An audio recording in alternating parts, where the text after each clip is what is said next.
Paul O'Grady had been firm friends with his fellow TV star for years, and was one of the guests at Cilla's 2015 funeral who delivered a speech in her honor.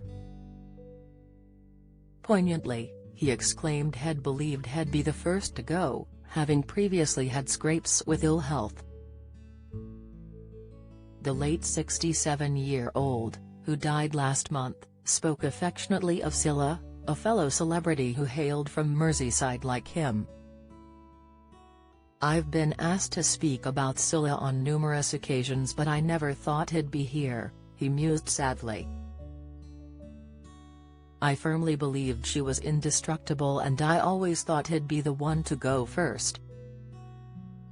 We discussed my funeral a number of times and she had a major role in it, which involved a mantilla and lilies. I'm going to have to rethink that now, aren't I?" Had taken her under his wing after her husband Bobby died in 1999 and she was left crippled with grief.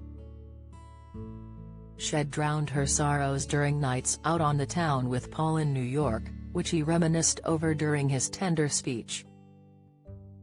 "I introduced her to the finer things of the city, like bars, burlesque shows and nightclubs with such reputations that taxi drivers were always unsure about dropping us off," he joked.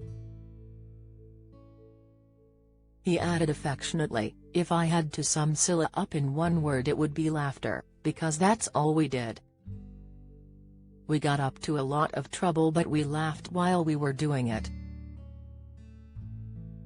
Blind Date host Cilla went on to be a guest presenter for episodes of The Paul O'Grady Show in 2006.